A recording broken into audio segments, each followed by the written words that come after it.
El Ministerio Internacional presenta su programa Un Aliento de Vida. El Espíritu de Dios me ha hecho y el aliento del Todopoderoso me da vida. Job 33:4. Una palabra de poder y unción que llenará tu espíritu. Con ustedes, el pastor Jorge Enrique Gómez. Bienvenidos.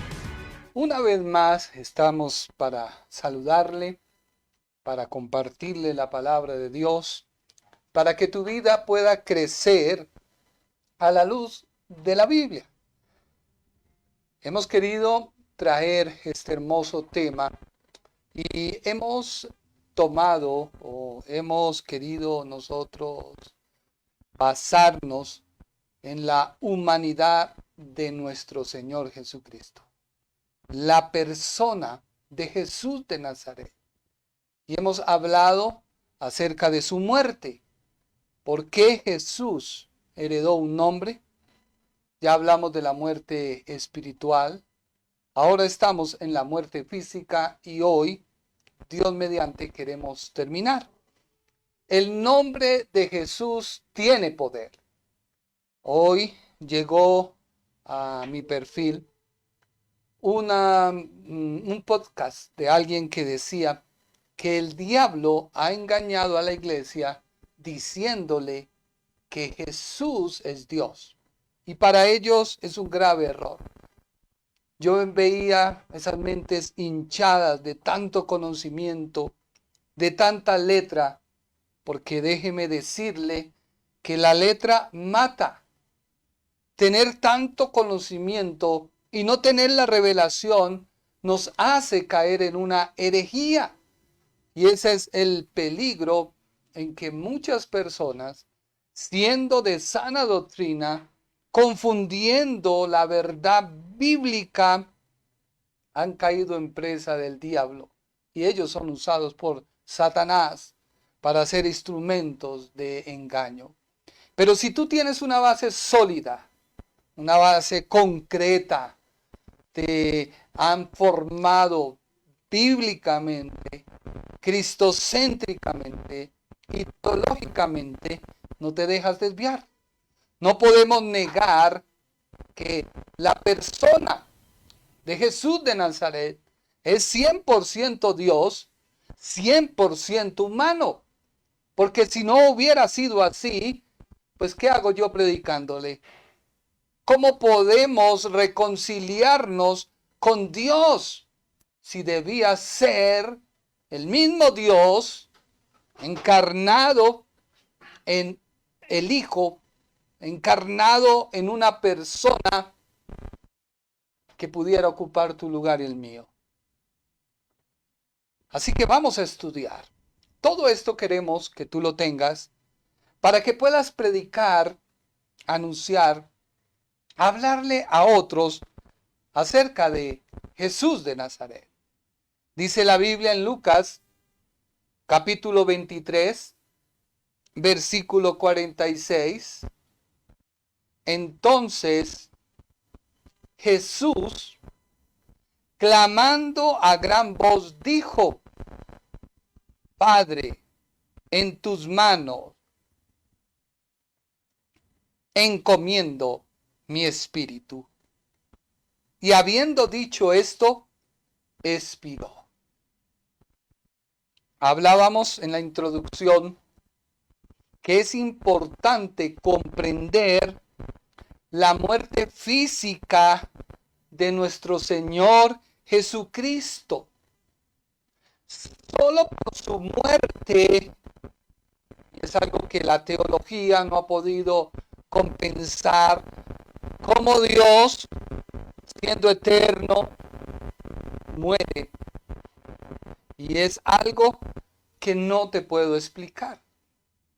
Pero sí te puedo decir que en la parte humana, la carne, los huesos, nuestro Señor Jesucristo murió. Y si Él no hubiera muerto, no hubiéramos podido obtener la vida espiritual eterna. Tú no podrías tener salvación. tampoco podrías tener una vida espiritual viva, tampoco hubieras podido tener salud, tampoco hubieras podido ser libre en el área económica, porque a través de su nombre se destruye todo principado y toda autoridad. Dice Hebreos capítulo 4, versículo 15. Nuestro sumo sacerdote comprende nuestras debilidades, porque Él enfrentó todas y cada una de las pruebas que enfrentamos nosotros. Sin embargo, Él nunca pecó. En la parte humana, la persona de Jesús de Nazaret, nuestro Señor, se identificó contigo 100%. Ahora, la base del Evangelio, nuestra predicación, la salvación, la reconciliación, el misterio, la obra de la cruz, solo es posible a través de la muerte, resurrección y ascensión de Jesús. Esto mismo se replica en el bautismo. En el bautismo, tú mueres al pecado cuando bajas a las aguas, resucitas del pecado en Cristo, posicionalmente santo.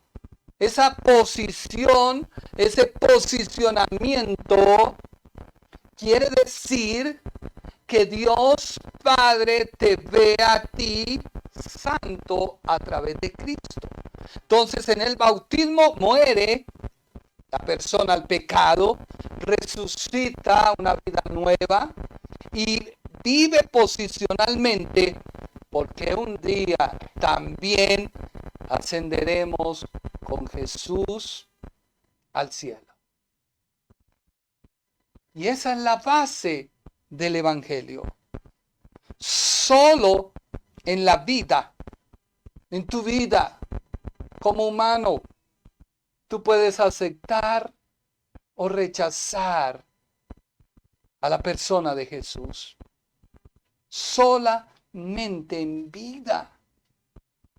Ya una vez tú mueres, no hay manera de que tú puedas recibir a Jesús. Dice Eclesiastés, capítulo 9, versículo 10. Eclesiastés 9:10. Cada vez que encuentres un trabajo que hacer, hazlo lo mejor que puedas.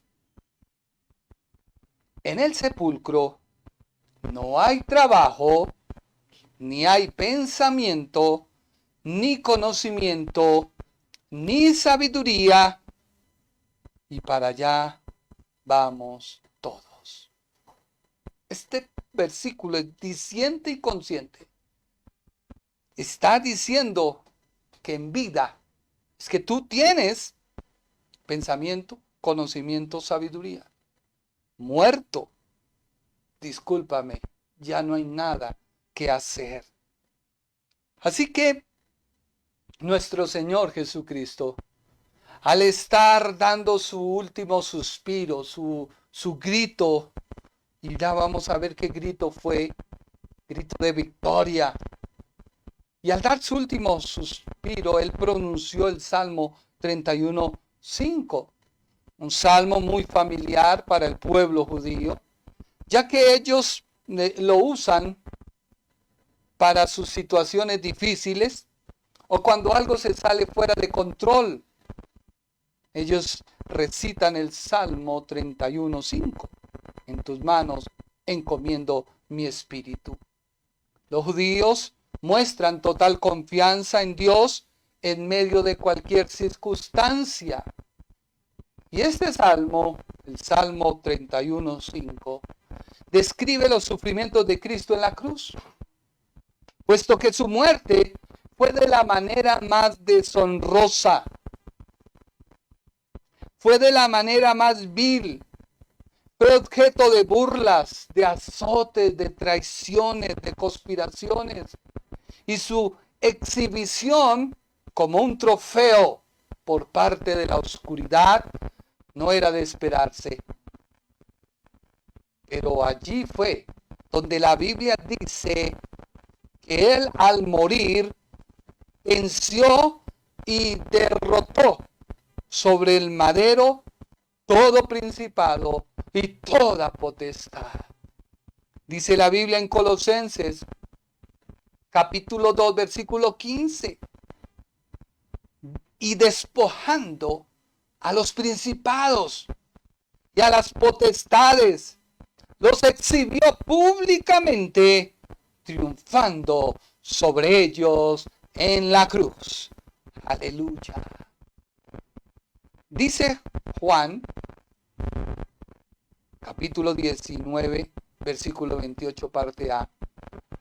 Después de esto, sabiendo que Jesús ya todo estaba consumado, y 19:30, dijo, consumado es.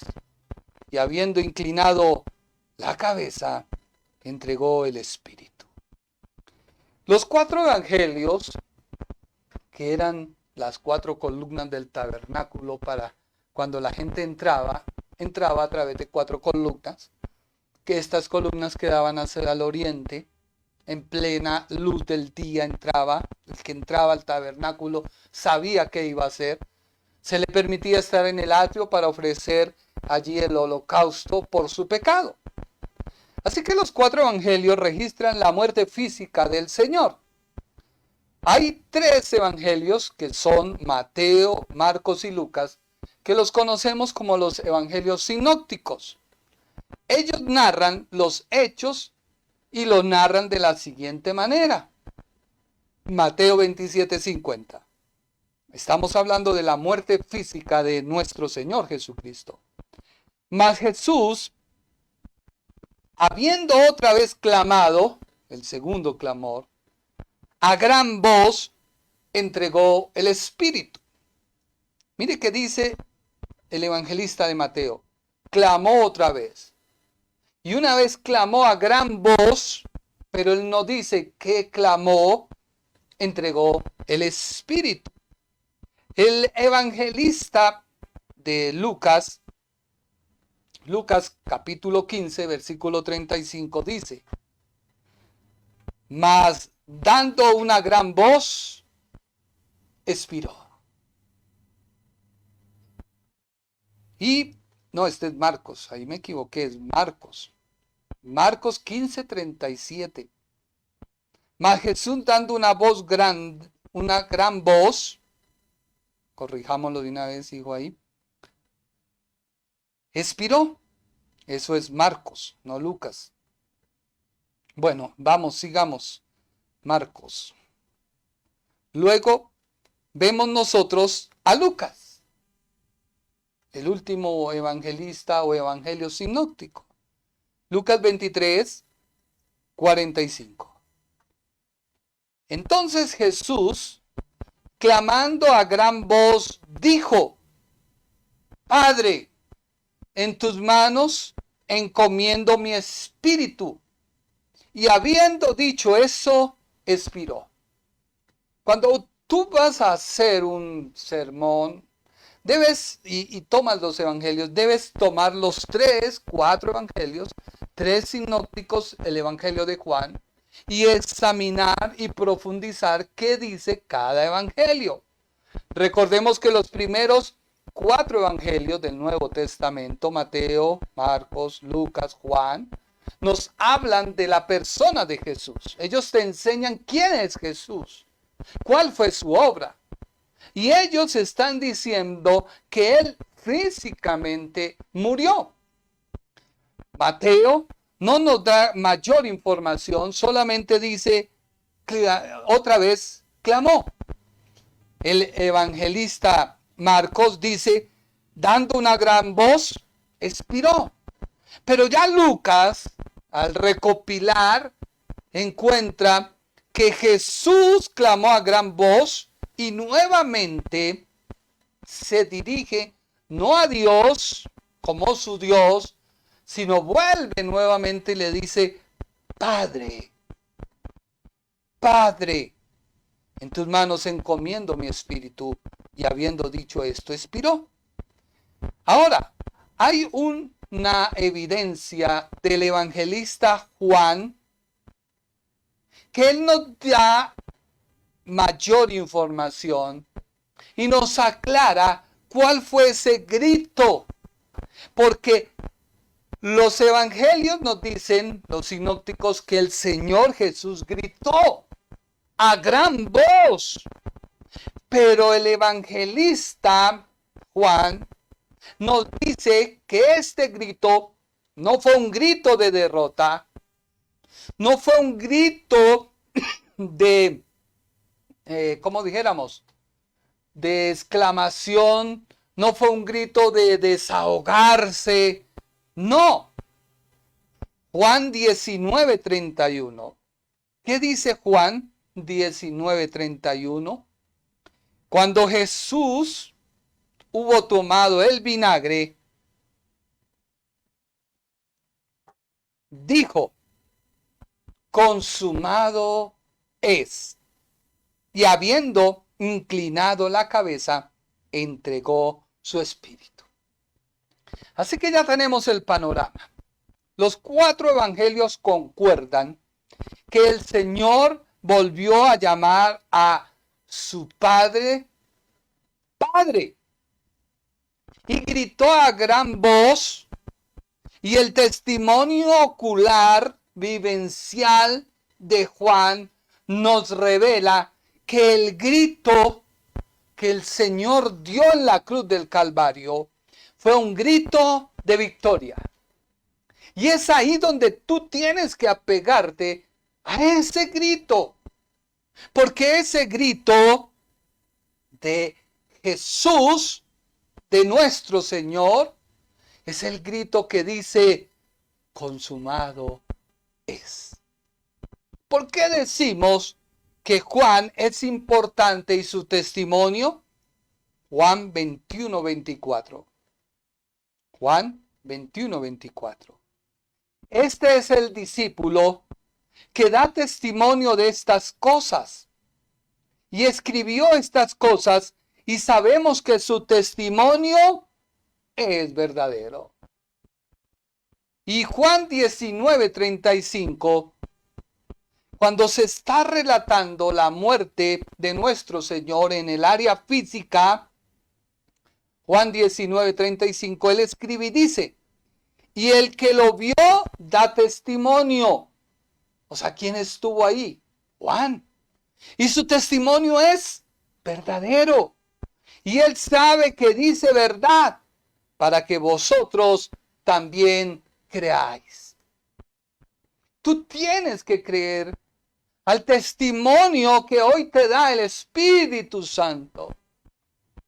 Este testimonio es válido.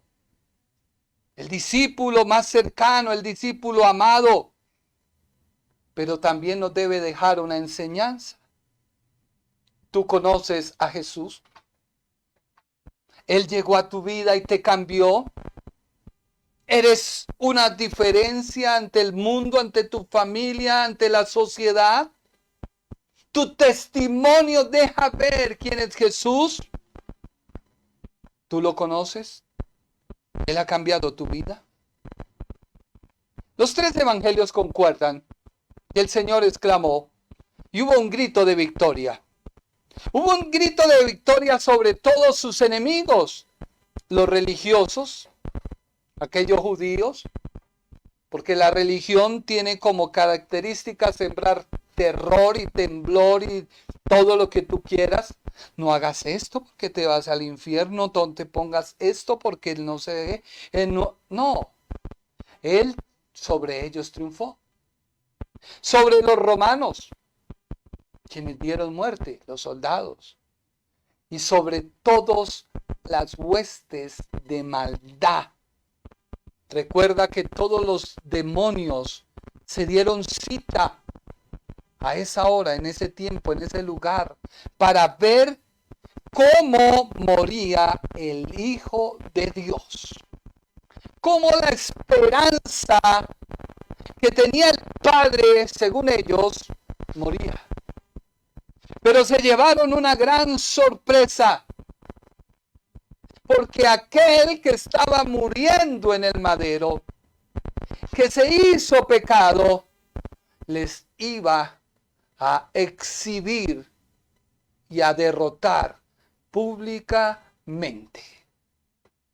Y esto me lleva a sacar una enseñanza. Muchas veces nos puede pasar, te puede pasar, que los problemas nos ahogan y pareciera que nos hundieran. Las enfermedades vienen al cuerpo y parece que nos destruyeran. Sí, parece que la crisis económica, la crisis matrimonial, todo se diera cita para destruir tu vida, ponerte en el suelo como escarnio y vituperio, para que todo el mundo diga, ¿y acaso no era cristiano? ¿Acaso no confiaba en Dios? Hay gente que le han dañado el testimonio, los han deshonrado y parece ser que fuera el fin. Pero déjeme decirle que cuando llega el enemigo, los problemas, la enfermedad, la crisis, la ruptura matrimonial a un fin, y Satanás está ahí para decirte, estás derrotado, tú tienes que tener la confianza que tuvo nuestro Señor en la cruz del Calvario, que Dios, su Padre, le iba a levantar. Y aunque ya ha caído, aunque ya en el huerto, en el horno de fuego, prendido y metido tú, Dios lo usa para que toda ligadura, toda atadura sea destruida de tu vida y tú salgas en victoria. El apóstol Pablo dice lo siguiente en 2 de Corintios, capítulo 4, versículos 7 al 11. Pero tenemos este tesoro en vasos de barro, para que la excelencia del poder sea de Dios y no de nosotros, que estamos atribulados en todo, mas no angustiados, en apuros, mas no desesperados, perseguidos, mas no desamparados, derribados, pero no destruidos, llevando en el cuerpo siempre por todas las partes la muerte de Jesús, para que también la vida de Jesús se manifieste en nuestros cuerpos.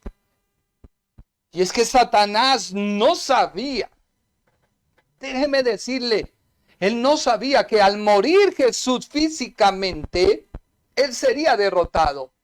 No lo sabía, vino a celebrarlo, vino a decir, mire, ¡ay, está muriendo el Hijo de Dios! Pero él no sabía que esa muerte le iba a traer a él una derrota, el juicio. Bíblicamente, Satanás nunca va a ser más enjuiciado porque ya fue enjuiciado. ¿Comprende esa verdad bíblica? Solo le espera ser atado y lanzado al lago de fuego. La Biblia no habla por ningún lado de que se va a enjuiciar, de que todos se llaman a mirar. No, en la cruz fue derrotado. En la cruz fue enjuiciado. Por eso es necesario que vayamos a la cruz, que miremos a la cruz, no como el talismán, no como el amuleto, no. Miremos a la cruz, porque a través de esa cruz y de quien murió en la cruz, obtenemos la victoria. Tú tienes victoria. No vas a recibir la victoria, tú tienes la victoria. Convéncete de esa victoria. Porque es que el Señor gritó, el grito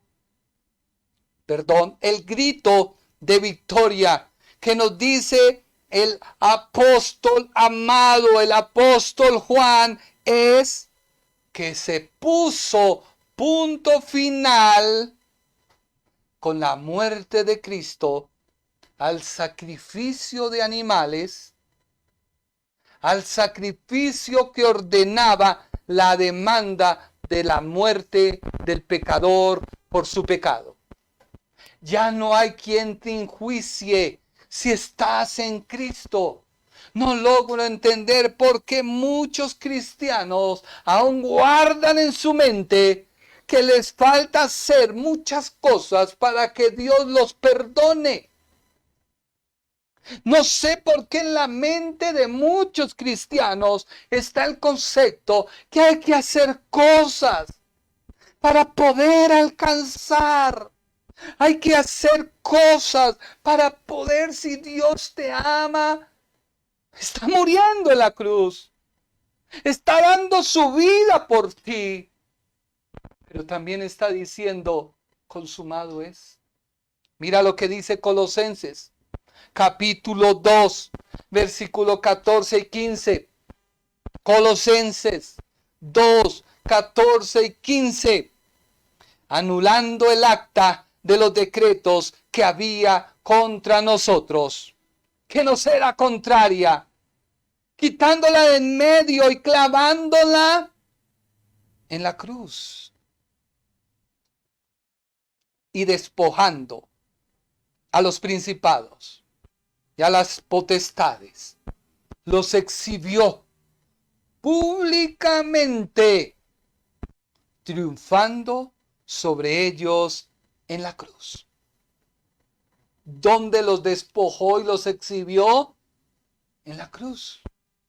Entonces, ¿por qué tú vienes a hacer cosas que no puedes para obtener la salvación? Me pregunto, ¿has entendido la verdad del Evangelio? ¿Has entendido la obra de la cruz? El grito fue consumado es. Este grito tanto en griego como en arameo es una sola palabra. Consumado es. Este grito no fue un susurro. Este grito no fue una palabra de derrota, de conformarse. Ay, si el Señor quiere, hermano, pasar esta prueba. Mi hermano, sacúdase. La prueba es para que el diablo y usted mismo sepa que poderoso es Dios para sacarte en victoria. Pero no lo entendemos porque razonamos, le metemos, como dicen, cacumen a algo que ya fue hecho. ¿Va a ser? No, fue hecho. ¿Tú lo crees? ¿Tú lo puedes creer? Así que Él va triunfante, va descendiendo triunfante al Seol o al Hades. Tanto Seol como Hades es el mismo lugar. Tanto Seol como Hades es el mismo lugar, palabra en hebreo Seol, palabra en griego Hades, que es el lugar de los muertos. Lugar de los muertos. No es ni tu boca, no. Es lugar de los muertos. Él no iba descendiendo como quien dice, me toca.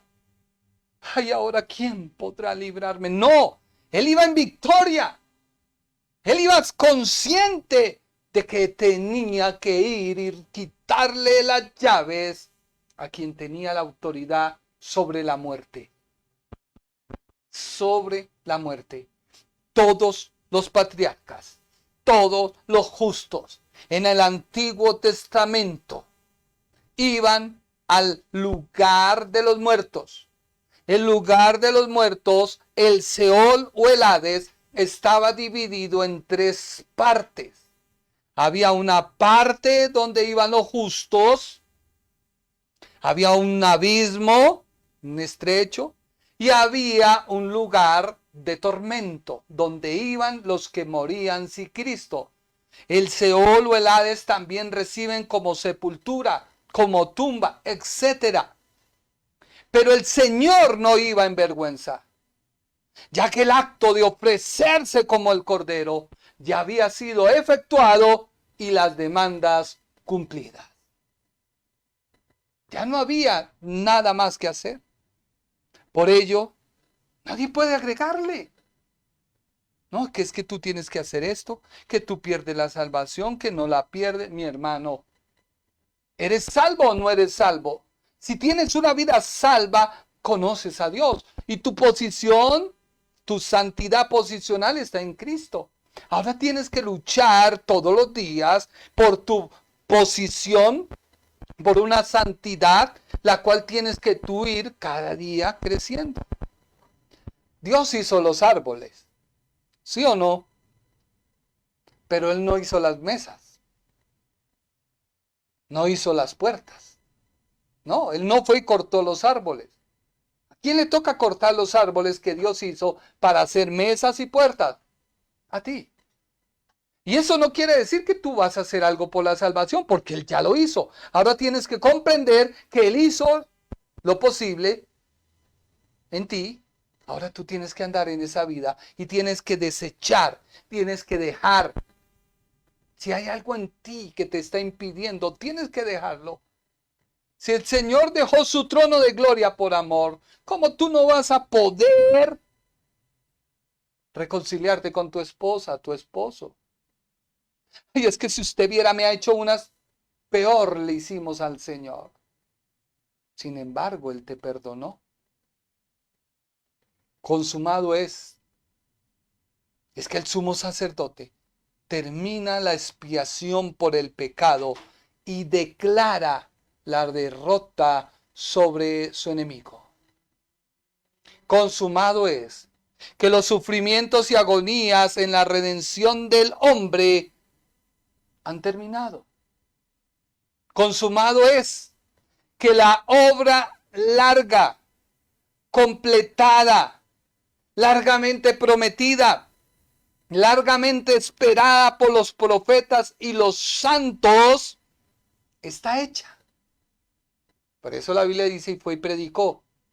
No iba a predicar el evangelio de salvación, no. Iba a decirle a los justos, cumplida la tarea, hecha la tarea. Ahora el hombre, a partir de ahora, se puede comunicar directo con su Creador, directo con su Dios, y ya no hay intermediarios. Mire lo que dice la Biblia en 1 de Pedro capítulo 1 versículo 10. Los profetas que profetizaron de la gracia destinada a vosotros, inquirieron y diligentemente indagaron acerca de esta salvación, escudriñando qué persona y qué tiempo indicaba el Espíritu de Cristo que estaba en ellos, el cual anunciaba de antemano los sufrimientos de Cristo y las glorias que vendrían tras ellos. Tú tienes que andar en las glorias, no en las derrotas. Las derrotas es por no entender la palabra. Las derrotas es por tú no creerle a la palabra. Las derrotas es porque nos han enseñado y venimos mentalizados que tengo que hacer algo para obtener a Dios, para obtener su amor. Entonces tengo que poner esa cara toda, a ver cómo ponemos una cara de buena persona. Creo que no me sale, no. Bueno, ay, Dios mío, por favor, sí, Señor, sí. Ay, di que sí, el Señor le dice, ¿usted qué? ¿Se embobó? Ya lo hice todo por ti. Créelo, confía, camina, anda. Consumado es. Quiere decir que las fatigas en el ministerio, las persecuciones, las burlas, los dolores del huerto y de la cruz han terminado porque el hombre es redimido. Redimir es librar a una persona de una obligación, de un dolor o de una situación que no puede cancelar. Redimido es comprar a un esclavo. En ese tiempo se vendían a las personas como esclavas. Se compra a ese esclavo, se le firma el acta y se deja en libertad. Consumado es conseguir la libertad de una persona o sacarla de la esclavitud mediante el pago de un precio. Esa es la compra de un esclavo y dejarla libre. Consumado es la declaración más hermosa, llena de consuelo al hombre. ¿Y cómo debería llegar a tu corazón? ¿Cómo debería de aceptar tu alma esta declaración?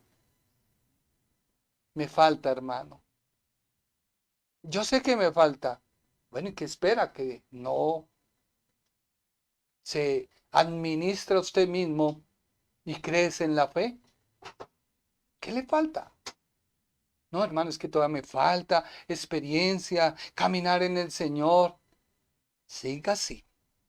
Consumado es la palabra griega tetelestai, que quiere decir pagado en su totalidad. Entonces, ¿qué hacemos con los judíos mesiánicos? Con los judíos cristos mesiánicos. Tienen que arrepentirse porque su deuda, compañeros, ya la pagó en su totalidad el Señor cuando murió en la cruz. No niegues la muerte física del Señor, porque si la niegas, no hay cómo obtener tu perdón. Consumado es tetelestai. Este término es utilizado en términos de contaduría, indicando el pago de una cuenta impagable. Ahora, sigamos. Los evangelios concuerdan que una vez gritó el Señor, entregó su espíritu. El Salmo 31:5 dice, léelo ahí conmigo, Salmo 31:5. En tu mano encomiendo mi espíritu. Tú me has redimido, oh Jehová, Dios de verdad.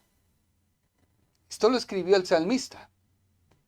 Cuando tú entras en la alabanza y en la adoración, toda palabra tuya es profética, lanzada para que se cumpla. Por eso David tiene el corazón de Dios.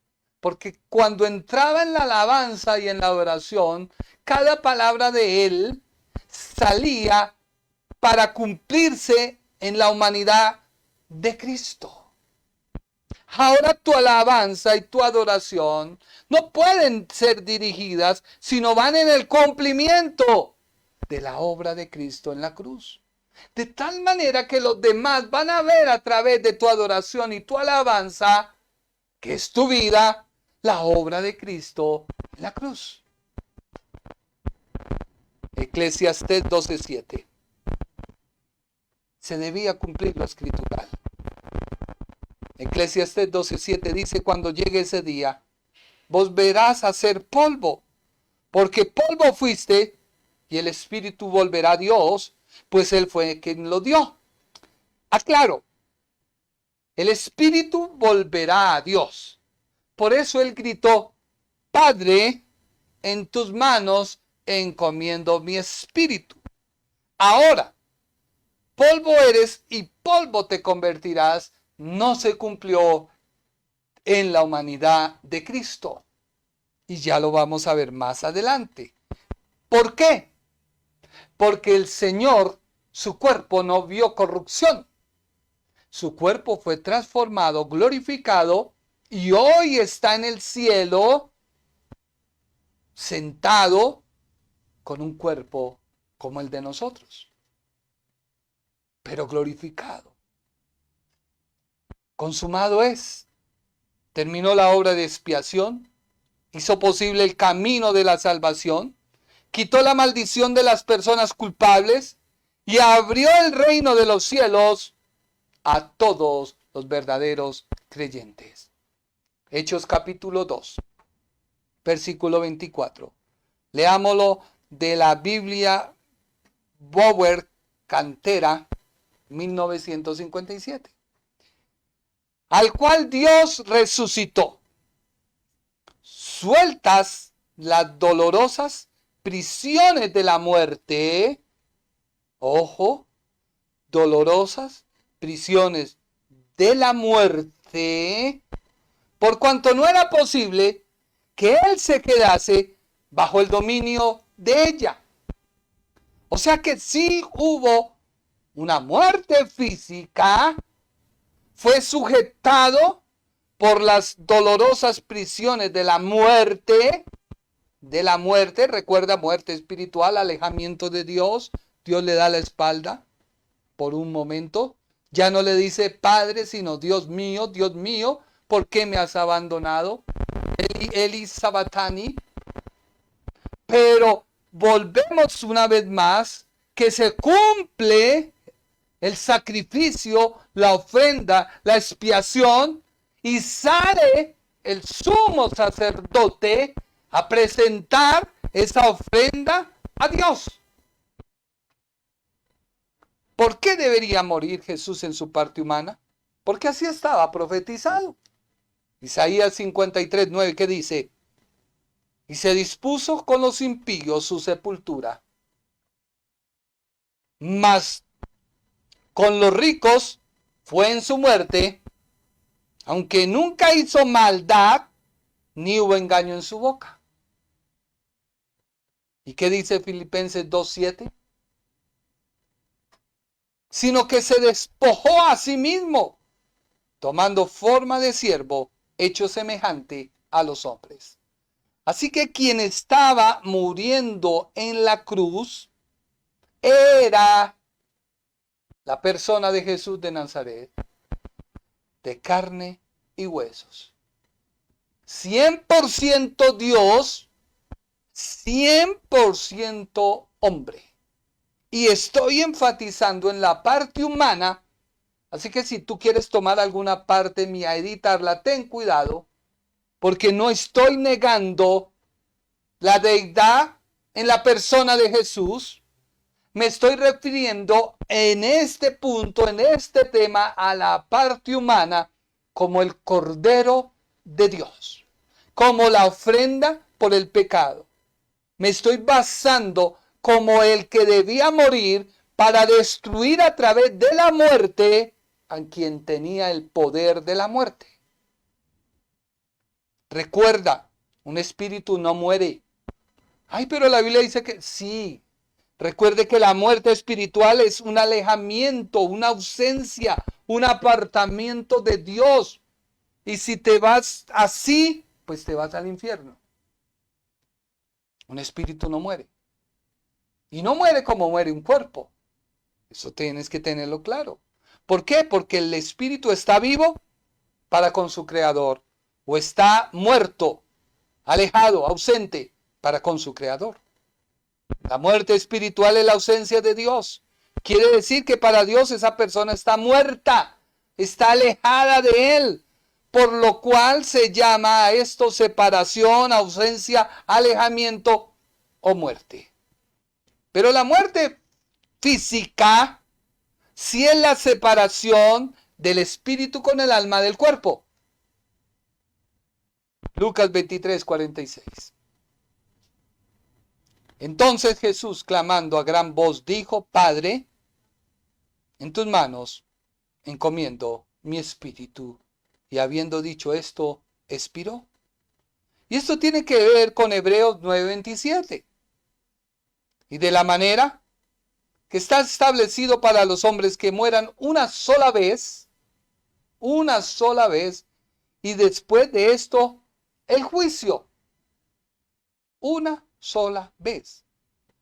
Y Hebreos 9:28, que dice: así también Cristo fue ofrecido una sola vez para llevar los pecados de muchos, y aparecerá por segunda vez sin relación con el pecado para salvar a los que le esperan. Así que la muerte física es una separación. El espíritu con el alma vuelven a Dios. Así de sencillo. Y el cuerpo se descompone. Así de sencillo. En el Señor, Él entregó su espíritu, murió. De esa manera está establecido que los hombres deben morir y una sola vez, y después de esto el juicio. Y el Señor se ofreció una sola vez por los pecados de muchos, y aparecerá por segunda vez sin relación del pecado. Ahora, tú decides. Tú decides. Eclesiastés 9:10 muy claro lo dice. Tú decides. En vida, no en muerte, porque un espíritu no puede ser redimido.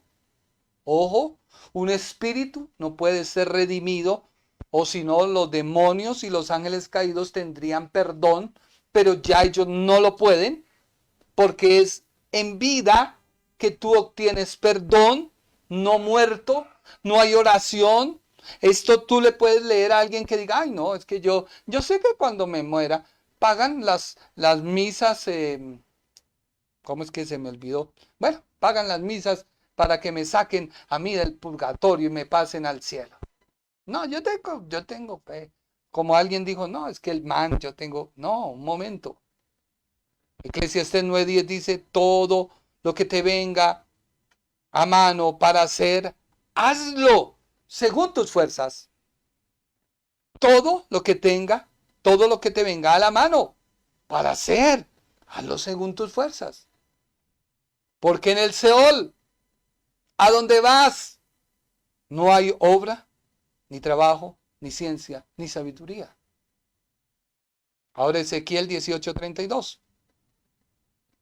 No quiero que mueras, dice el Señor soberano. Cambia de rumbo y vive. O sea, gírate. No sigas para allá, a la muerte. No, detente, devuélvete. Conóceme. No me sigas dando la espalda. Tu pecado, cada vez que lo haces, tú me das la espalda. Ya no quiero que me des más la espalda. Cambia, gira de rumbo y vive. Ahora, una cosa es conocer, tomar decisiones, y otra cosa muy distinta es sentir y tener conciencia, pero no poder hacer nada para cambiar tu destino. ¿Sí está claro o no? Una cosa es conocer, tomar decisiones, y otra muy distinta es sentir, tener conciencia, pero no poder hacer nada para cambiar tu destino. Cuando tu espíritu con tu alma se separan del cuerpo, ya no hay nada que hacer. ¿Que dónde está? En la Biblia. Leámoslo, Lucas 16, 23 al 26. Y el Hades alzó sus ojos, estando en tormentos, y vio de lejos a Abraham y a Lázaro en su seno. Recordemos que el rico fue sepultado, murió y fue sepultado. O sea, fue al lugar de los muertos. En cambio, Lázaro fue llevado por los ángeles. Cuando alguien muere con Cristo, los ángeles vienen. Cuando muere sin Cristo, pues los ángeles no vienen. Eso lo dice la Biblia. Sigamos. Entonces él, dando voces, o sea, el rico, dijo, Padre, ten misericordia de mí. Envía a Lázaro para que moje la punta de su dedo en agua. ¿Ya estaba muerto? Sí, estaba muertico. ¿Pero tenía conciencia? Sí. ¿Tenía sentimientos? Sí. ¿Y tenía conocimiento? Sí. Y dijo, pero que moje su dedo en agua y refresque mi lengua, porque estoy atormentado en esta llama. Pero Abraham le dijo, hijo, acuérdate que recibiste tus bienes en tu vida. ¿En dónde? En tu vida. Y Lázaro, también sus males. Pero ahora este está consolado aquí y tú atormentado. Además de todo esto, una gran cima está puesta entre nosotros y vosotros, de manera que lo que quisieren pasar de allí para vosotros no pueden, ni los de allá pasar acá. En vida. Por eso, el Señor Jesús entregó el Espíritu al Padre, su parte humana, su aliento que recibió. Recuerde que el primer hombre recibió un aliento de Dios, se introdujo en él el Espíritu con el alma. Lo mismo pasó con la persona de Jesús en el vientre de la Virgen María. El Señor, dice la Biblia, porque un niño nos es dado, porque un niño es nacido, porque un hijo es concebido, no engendrado, concebido en el vientre, por lo cual la parte humana de Cristo se gestó en el vientre de María. Cristo no fue engendrado. Vuelvo y le repito, porque daría un inicio, un comienzo y un principio y un fin. Y la persona de Jesús no tiene ni principio ni tiene fin. Por eso muere. Ahora, el testimonio de la muerte física. Mateo 27:50. Mas Jesús, habiendo otra vez clamado a gran voz, entregó el espíritu. Y el que sigue, hijo. Marcos 15:37. Mas Jesús, dando una gran voz, expiró. Versículo 39. Y el centurión que estaba frente a él, viendo después de clamar, había expirado, así dijo: verdaderamente este hombre era hijo de Dios.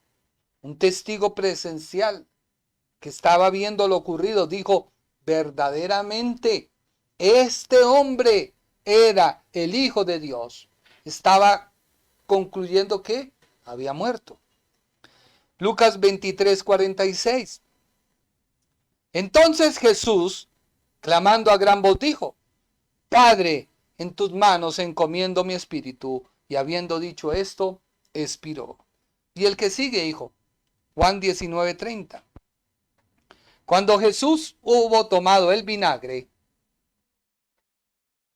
dijo: consumado es. Y habiendo inclinado la cabeza, entregó el espíritu. Ahora, algo que me llama profundamente la atención es que el centurión reconoce que quien tiene al frente, que está evidenciando su muerte física, es el Hijo de Dios. ¿Cómo es que hay personas que lo niegan? El Hijo de Dios, Cristo, Jesús de Nazaret, es diferente a nosotros. Porque Él es 100% Dios, 100% hombre. Metas eso en la cabeza. 100% Dios, 100% hombre. Si no, imagínense, un hombre muriendo por otro hombre. Imposible. Imposible. Imposible. Imposible. ¿Cómo? Impossible. Bueno, no quiero parecer acá como el venezolano. Imposible. Así de sencillo. Él da su testimonio. Mateo 27:54. El centurión y los que estaban con él guardando a Jesús, visto el terremoto y las cosas que habían sido hechas, temieron en gran manera y dijeron: verdaderamente este era Hijo de Dios. Lucas 23:47. El que sigue, hijo. Cuando el centurión vio lo que había acontecido, dijo: gloria a Dios, verdaderamente este hombre era justo. Otro fue Pilatos, el que se lavó las manos. Pilatos se sorprende de la muerte tan repentina de Jesús y solamente lo registra el Evangelio de Marcos. Leámoslo. Marcos capítulo 15, versículos 44 y 45. Pilato se sorprendió de que ya hubiese muerto. Y habiendo venido al centurión, le preguntó si ya estaba muerto. E informado por el centurión, dio el cuerpo a José. Ahora, hay una razón por la cual tenía que cumplirse la profecía bíblica, el preludio antes de la salida del pueblo de Israel de Egipto y la conmemoración pascual o la Pascua. La razón era que empezaba la Pascua y el cordero debía morir antes, ser preparado antes de que llegara ese día, porque ese día era consumido. Se acercaba la fiesta de la Pascua, Por lo tanto, no podía quedar el cuerpo del Señor Jesús izado sobre el madero. No. Para ello, se debía quebrar los huesos de quienes estaban en la cruz. O sea, agilizar su muerte, porque no podían quedar allí. Voy corriendo, no te estoy explicando. Vaya a decir alguien, no. Te estoy hablando y me estoy centrando en la muerte física del Señor. Porque solo a través de esa muerte es que yo tengo victoria. Ya después vamos a ver la parte divina, vamos a ver el mensaje. Por ahora estamos hablando por qué Jesús heredó un nombre. Y solo estamos viendo por qué lo heredó. Para poderlo heredar, pues tienen que haber varias etapas por qué lo heredó. Ya estamos hoy terminando la muerte física. Ya vamos a ver qué sucedió en el infierno y cuándo fue que fue Jesús engendrado por Dios, vuelto a la vida, una relación con Él. ¿Qué dice la Biblia en Juan 19? Que el único que lo registra es el Evangelio de Juan, capítulo 31 al 37. Entonces los judíos, por cuanto era la preparación de la Pascua, a fin de que los cuerpos no quedasen en la cruz en el día de reposo, pues aquel día de reposo era de gran solemnidad, rogaron a Pilato que se le quebrasen las piernas y fueran quitados de allí. Vinieron pues los soldados y quebraron las piernas al primero, y asimismo al otro, o sea, los ladrones que habían sido crucificados con Jesús. Mas cuando llegaron a Jesús, como le vieron ya muerto, no le quebraron las piernas. Y esto se cumple un salmo. Pero uno de los soldados le abrió el costado con una lanza y al instante salió sangre y agua. Todo esto tiene mucho significado. Mejor dicho, nos faltarían como 20 horas. Y el que lo vio da testimonio, Juan, y su testimonio es verdadero, y él sabe que dice verdad, para que vosotros también creáis. Porque estas cosas sucedieron para que se cumpliese la escritura, no será quebrado hueso suyo. Y también otra escritura que dice, mirad al que traspasaron. Ahora, su muerte fue comprobada. Vamos a leer los pasajes para terminar. Porque mi hijo dijo, papá, no terminó, no alcanzamos, pero hoy sí tenemos que terminar. Mateo 27, 57 al 61. Ahí me faltó el 1. Al 61. ¿Qué dice la Biblia? Cuando llegó la noche, vino un hombre rico de Arimatea, llamado José, que también había sido discípulo de Jesús. Este fue a Pilato y pidió el cuerpo de Jesús, o sea, ya estaba muerto. Entonces Pilato mandó que se le diese el cuerpo, y tomándolo José el cuerpo, lo envolvió en una sábana limpia y lo puso en un sepulcro nuevo que había labrado en la peña. Y después de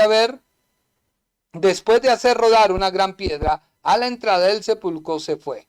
Y estaba allí María Magdalena y la otra María sentada delante del sepulcro. Eso dice Mateo. ¿Qué dice Marcos? Marcos 15, 42. Cuando llegó la noche, porque era la preparación, es decir, la víspera del día de reposo, José de Arimatea, miembro noble del concilio, ya vamos viendo, Jesús tenía ahí un discípulo camuflado, pero lo tenía, que también esperaba el reino de Dios, vino y entró azodadamente a Pilato y pidió el cuerpo de Jesús. Pilato se sorprendió de que ya hubiese muerto, y haciendo venir al centurión le preguntó si ya estaba muerto. E informado por el centurión dio el cuerpo a José, el cual compró una sábana y quitándolo, lo envolvió en la sábana y lo puso en un sepulcro que está acabado en una peña e hizo rodar una piedra a la entrada del sepulcro. Y María Magdalena y María, madre de José, miraban dónde lo ponían. Miremos lo que dice el evangelista Lucas. Lucas 50 dice, Había un varón llamado José de Arimatea, ciudad de Judea, el cual era miembro del concilio, varón bueno y justo. Este que también esperaba el reino de Dios y no había consentido en el acuerdo ni en los hechos de ellos, fue a Pilato y pidió el cuerpo de Jesús. Y quitándolo lo envolvió en una sábana y lo puso en un sepulcro abierto en una peña, en el cual aún no se había puesto a nadie. Era día de preparación y estaba para comenzar el día de reposo, y las mujeres que habían venido con él desde Galilea siguieron también, y viendo el sepulcro y cómo fue puesto su cuerpo, y vueltas prepararon especies aromáticas y ungüentos, y descansaron el día de reposo conforme al mandamiento. Y el evangelista Juan lo relata de la siguiente manera.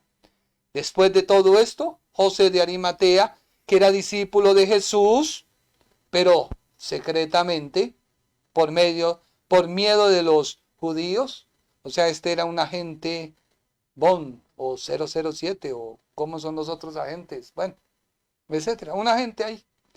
¿Será usted también un agente infiltrado que ni siquiera usted todavía se ha dado cuenta que es discípulo del Señor? Bueno, rogó a Pilato que le permitiese llevar el cuerpo de Jesús, y Pilato se lo concedió. Entonces vino y se llevó el cuerpo de Jesús. También Nicodemo, el que antes había visitado a Jesús de noche, vino trayendo un compuesto de mirra y de aloes, como 100 libras. Tomaron pues el cuerpo de Jesús y lo envolvieron en lienzos con especies aromáticas, según la costumbre de sepultar entre los judíos. Y en el día donde había sido crucificado había un huerto, y en el huerto un sepulcro nuevo, en el cual no había sido puesto ninguno. Allí, pues por causa de la preparación de la Pascua, los judíos, porque aquel sepulcro estaba cerca, pusieron a Jesús. Así que la muerte física de la persona de Jesús fue real. Si no hubiera sido, hoy no estaría yo hablándote de que hay victoria en su nombre. Hoy no te estaría diciendo que a través de su muerte tú tienes vida. Hoy no te estaría diciendo que era necesario que el Hijo de Dios, 100% Dios, hubiera sido encarnado, 100% humano, y hubiera ocupado tu lugar. ¿Qué esperas tú para reconocerle? ¿Qué esperas tú para decir verdaderamente, a través de tu muerte yo tengo vida? A través de tu muerte, hoy yo soy libre del pecado. Ya no puedes agregar más, porque ya Él murió, ha resucitado, está a la diestra del Padre. Ahora te toca a ti morir al pecado, resucitar en una vida santa con Él, posicionalmente, luchar todos los días con esta carnecita y estos huesitos, para no pecar, no errar en el blanco, no darle la espalda a Dios, no tener una ausencia de Dios en mí.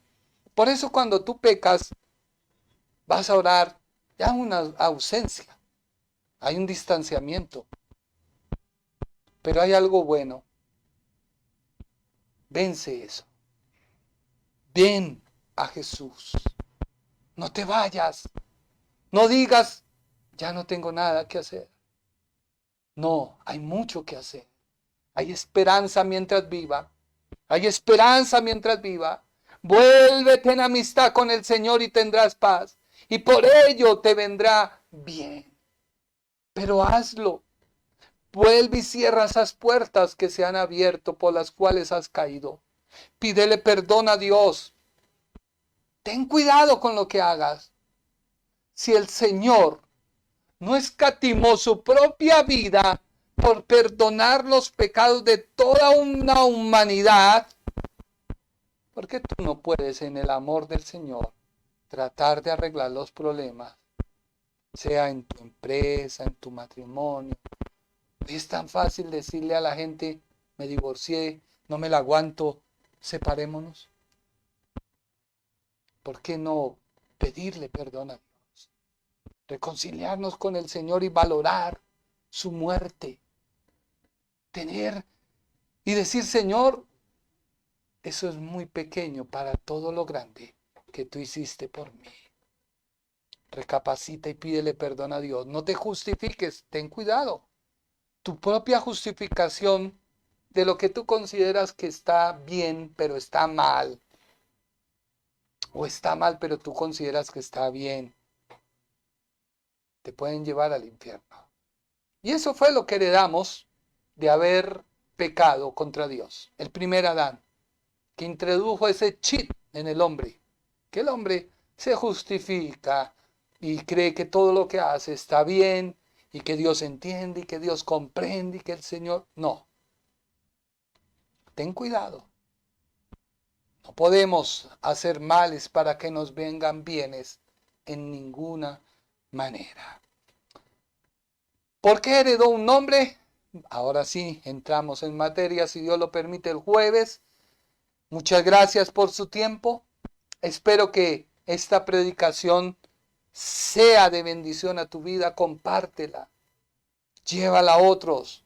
Pregona el Evangelio del Señor. Que Dios te bendiga. Que Dios te guarde.